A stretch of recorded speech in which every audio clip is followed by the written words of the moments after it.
Alors, la première allusion à la morsure du vampire. Ma force, si je puis dire, c'est de trouver des allusions aux vampires dans les textes où on ne s'attendrait pas à les trouver. Ce n'est pas dans les livres de fiction. La première définition du vampire, c'est Aristote qui la donne, le philosophe grec, qui était un ignoble personnage. Généralement, on en donne une bonne image à l'école. Aristote. Qui dit philosophe dit forcément humaniste. C'est faux. Pour Aristote, un barbare, c'est quelqu'un qui pense que la femme est l'égale de l'homme. Il faut lire son livre sur la politique. La femme, c'est comme un couteau de Delphes. Ça ne sert qu'à une chose. Les gens vulgaires utilisent un couteau pour tout, pour la viande, pour le fromage, pour le poisson. Les Grecs cultivés ont un couteau pour le fromage, un couteau pour le poisson, un couteau pour la viande. Une femme ne sert qu'une chose, à enfanter. Un barbare, c'est quelqu'un qui pense que la femme est l'égale de l'homme. Pour Aristote, quelqu'un qui ne peut pas vivre en société, qui n'a pas besoin de loi, qui n'a pas besoin de famille, qui peut vivre à l'extérieur, qui n'a besoin de personne, qui pense qu'à trois choses, dormir, aimer et manger, c'est quelqu'un qu'il faut tuer. C'est soit un surhomme, soit un dieu, mais on ne peut pas accepter quelqu'un comme ça. C'est le vampire, c'est l'individu, quelqu'un qui sort de la société, qui veut être seul. Waouh, c'est ça le vampire. L'individualisme à l'origine.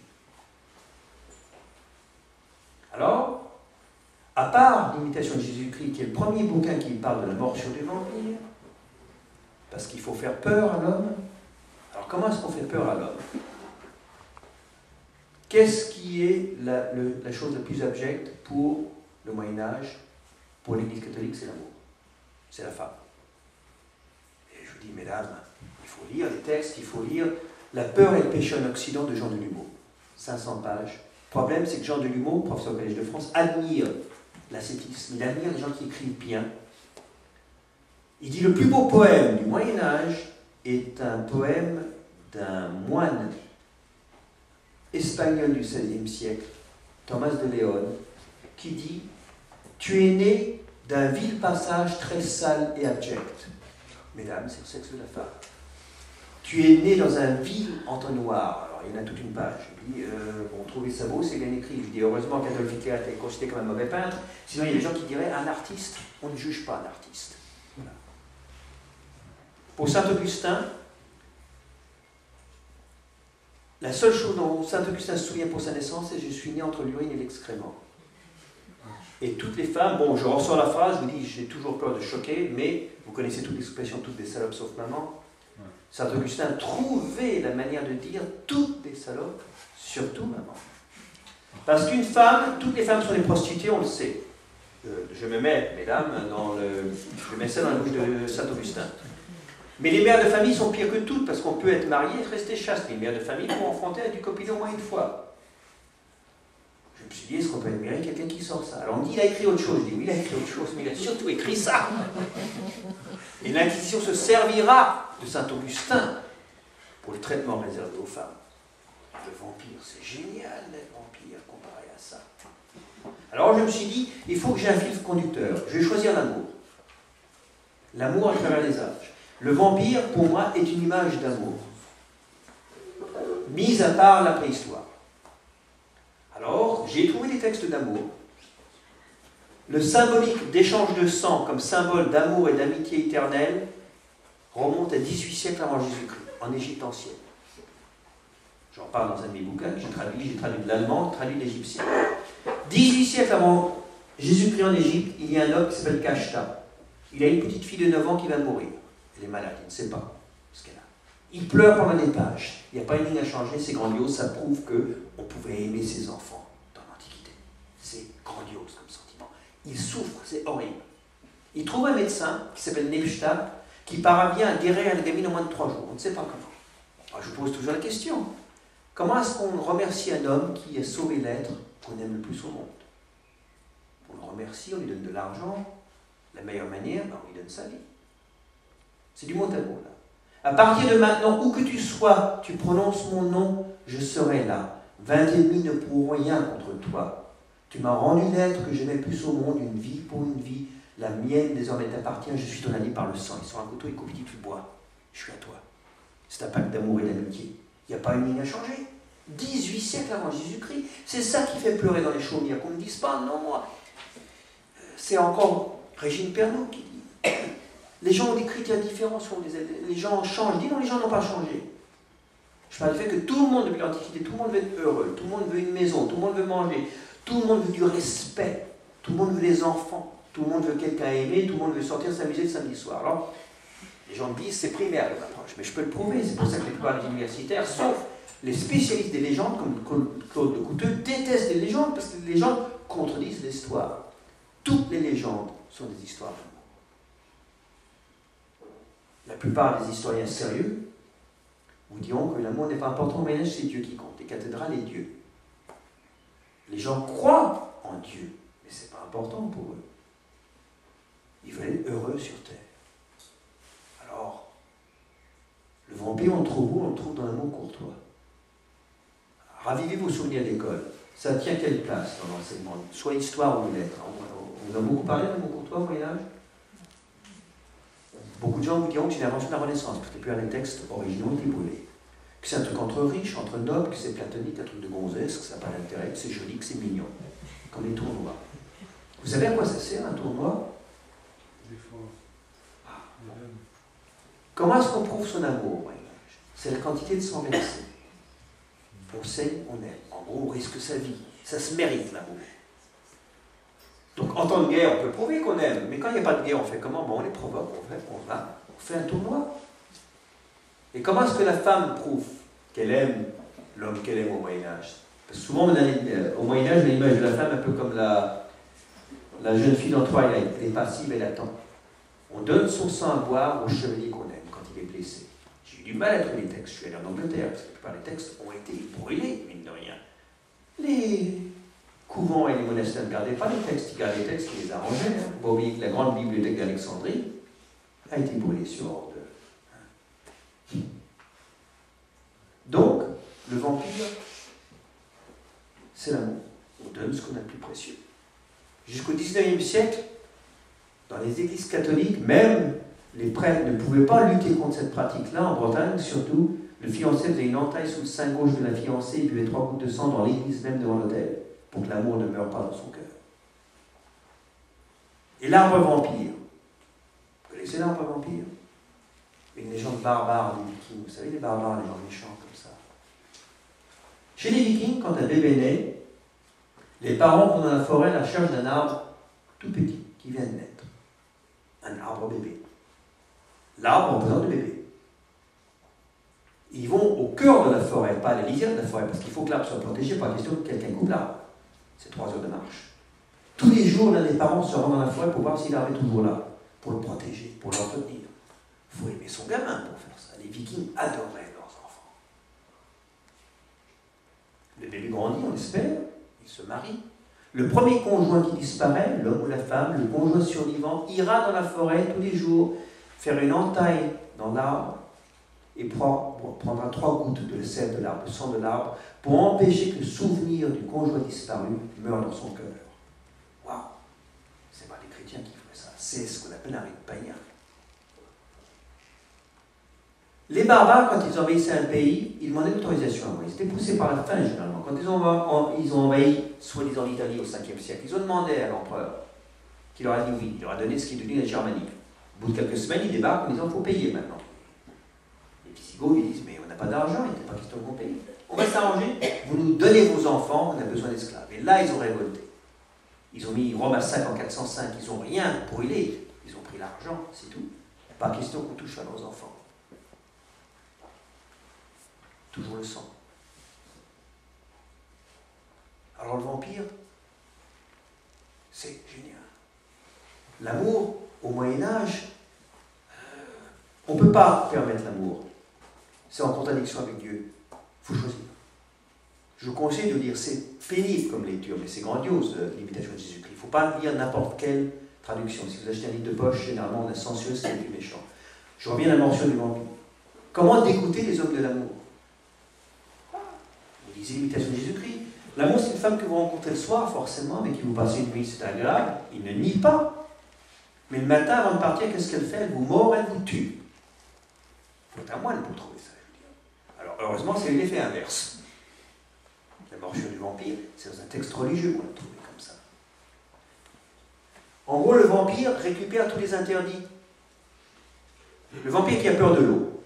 Vous avez entendu ça, pas forcément l'eau bénite. Le vampire a peur de l'eau. Pourquoi le vampire aurait-il peur de l'eau? Donc on peut trouver une explication scientifique. Le vampire est un cadavre ambulant. Le cadavre gonfle dans l'eau, on ne sait pas. L'eau est pure, le vampire est impur. Mais qui a plus peur de l'eau que le vampire? Les chrétiens ont peur de l'eau. Vous n'avez pas lu la règle de Saint Benoît pour les moniales et les moines dans les monastères? Un moine se lave 2 fois par an, à Noël et à Pâques. Parce que plus vous martyrisez votre corps, plus vous rapprochez de Dieu. Et c'est confirmé dans l'imitation de Jésus-Christ, dans le 2e livre le plus ignoble qui ait jamais été écrit, qui est le combat spirituel du dominicain italien Laurence Copoli, que saint François de Sales disait qu'il faut apprendre par cœur l'imitation de Jésus-Christ et lire sans cesse le combat spirituel. C'est pas mal ça comme approche. Un extrait du combat spirituel. À quoi ça sert les enfants? Les maladies et les autres traverses de la vie sont quelquefois le châtiment de nos péchés. Mais elles sont aussi parfois l'effet d'une bonté particulière de Dieu envers les justes. Il éprouve, il purifie leurs vertus en les séparant ou les dégoûtant au moins des objets créés qui les amusent. Il le dit dans un autre passage. Les enfants sont des objets créés et la religion sert à dégoûter les parents. Ouais. Bon. Je n'interprète pas. On fouille les textes, on trouve ça. Régine Pernoud utilise un argument qui apparaît sans faille. Pour Régine Pernoud, la Moyen-Âge, c'est idéal pour les femmes. Premier argument, la Vierge Marie. À partir du XIIIe siècle, on voue un culte à la Vierge Marie. C'est vrai. Mais c'est quoi la Vierge Marie? Ou c'est qui, plutôt? Dans la Vierge Marie, il y a la Vierge et Marie. Qu'est-ce qu'on respecte? Vous êtes d'accord que c'est la Vierge, c'est pas Marie. Toutes les femmes sont des putains, les Vierges au Moyen-Âge. Deuxième argument, les saints. Les premiers saints sont des femmes. Sainte Geneviève, Sainte Agathe, Sainte Cécile, Sainte Jeanne d'Arc, mine de rien. L'Église adore les femmes qu'on massacre. Après, on en fait ce qu'on veut. Elles sont massacrées généralement en résistant à l'amour, en étant violées ou en résistant au viol. L'Église adore les femmes comme ça. Alors, il faut lire les sermons du Père Bourdaloue, un des plus grands orateurs chrétiens. Grandiose. J'ai trouvé en texte original. Il a un argument sans faille. Régine Pernoud n'a pas lu le Père Bourdaloue. Pourquoi est-ce qu'on a choisi de sanctifier les femmes en premier? Il faut expliquer au menu peuple que Dieu s'intéresse aux plus pauvres, des habitants. On va prendre l'être le plus nu, le plus lamentable, le plus bête. On va le monter au pinacle, on va en faire une sainte. C'est bien la preuve que Dieu s'intéresse aux gens qui n'ont aucun intérêt. Ça change la perspective, vous êtes d'accord? C'est pas moi qui interprète, je vous conseille les sermons du Père Bourdaloue. Le vampire. Il vit tout seul, il a une maison, il sort le soir, il s'amuse, il mange, il dort, il aime. C'est grandiose. Et puis il donne la vie. C'est un cadeau, la vie. Parce que le paradis n'existe pas au Moyen-Âge. C'est un leurre. Parce qu'au départ, c'est grandiose. Ça m'a marqué, j'étais élevé dans un collège catholique irlandais au Canada où on fouettait les élèves à partir de l'âge de 6 ans dès qu'ils posaient une question à laquelle les profs ne pouvaient pas répondre. C'était ma spécialité, j'en étais pas fier. On ne peut pas aimer Dieu une femme, on ne peut pas aimer. L'amour, c'est... Et je peux prouver que l'homme choisissait entre l'amour de Dieu. Parce que l'amour de Dieu, ce n'est pas l'amour que Dieu a pour vous, c'est l'amour que Dieu n'a pas pour Dieu, hein, c'est clair. Les gens sont prêts à risquer leur salut pour un amour sincère sur terre. L'amour courtois. Revenons au troubadour. Cocorico, le premier troubadour, est français. Le duc d'Aquitaine, Guillaume de Poitiers. Un évêque chauve qui lui reproche d'avoir peint sur son bouclier le portrait de la femme qu'il aime, la femme d'un autre forcément, répond: évêque, tu passeras un peigne dans tes cheveux avant que je renonce à celle que j'aime. Je veux pouvoir la porter dans l'alcôve comme je la porte sur le champ de bataille. En somme, il dit Dieu, je t'emmène. Ce qui est grandiose, parce qu'il croit en Dieu. Il ne croyait pas en Dieu, il n'y aurait aucun mérite. C'est comme dans une nouvelle de Barbé d'Aurevilly, les Diaboliques, un dîner daté. Un officier napoléonien qui se vante, il a arraché le ciboire sur la gorge d'une religieuse et acheté des hosties au cochon. Et le commandant, le Ménigrand, lui dit: mais tu crois en Dieu? Il me dit: non, quel mérite, pourquoi tu te vantes? Tu crois en Dieu, ça aurait été courageux de faire ça, mais tu crois pas en Dieu, ce que tu as acheté au cochon, c'est du pain. Mais au Moyen-Âge, les gens croient en Dieu, ils savent qu'ils vont en enfer. Le duc d'Aquitaine sait que c'est un blasphème, il vient de dire « Je préfère vivre heureux sur terre qu'au paradis ». Il va aller en enfer. Et l'enfer, c'est 1,758 milliard de démons et 44 000 moyens de torture différents. Les gens sont morts. Ils veulent vivre quelque chose de sincère sur terre. Bernard de Ventadour, un des grands troubadours, a dit « Je ne suis jamais rentré dans une église pour demander à Dieu de réfréner mon désir amoureux. Au contraire, je mettais des sièges pour dire « Mon Dieu, j'aime cette femme, faites qu'elle m'aime en retour. » Vous vous rendez compte, vous allez à l'église pour demander l'amour d'une femme. L'église ne pouvait pas accepter. Aucun saint Nicolette, je vous conseille. L'histoire d'un jeune noble français pour une jeune esclave arabe. L'amour ne connaît pas de frontières, c'est déjà médiéval, c'est déjà grandiose, ça. Nicolette demande à aucun saint, est-ce qu'on pourra s'aimer après la mort? Elle dit oui, il est optimiste. Elle lui dit, on va où pour s'aimer? On va au paradis, en enfer? Elle dit, on va en enfer. Les gens s'ennuient au paradis, les gens qui s'aiment vont en enfer. C'est un blasphème d'écrire ça, les gens s'en moquent. Aliénor d'Aquitaine a fait écrit un code d'amour, il y avait un code d'amour, il y a 31 règles. La première loi, il était interdit à une femme mariée d'aimer son mari. Une femme qui aime son mari est une prostituée puisqu'elle aime l'homme à qui elle était vendue. Tous les mariés sont arrangés. Une femme ne peut aimer que l'être que son cœur a choisi. Donc une femme ne peut aimer que dans l'état d'adultère. Tout le monde sait que c'est un péché mortel, les gens s'en moquent. La seule chose grandiose au Moyen-Âge, c'est ça. On risque son salut pour aimer sincèrement sur terre. Et si on monte encore plus loin, pardon, j'avais oublié ça, il y a des textes grandioses qui vantent l'amour, qui vantent le vampirisme. Vous savez, quand on a fabriqué la Bible, c'est les pères de l'Église, on appelle ça Saint Jérôme, Saint Ambroise, Saint Augustin, comment est-ce qu'ils ont fait pour choisir les textes? Il y a un texte qu'ils n'ont pas choisi, qui s'appelle le texte d'Enoch, qui fait partie des textes les plus anciens, qui faisait partie des textes qu'on a trouvés dans le désert de Qumran. Il ne fait pas partie des textes canoniques parce qu'il est trop vieux, Saint Augustin. Pourquoi est-ce qu'on l'a rejeté? C'est une histoire d'amour.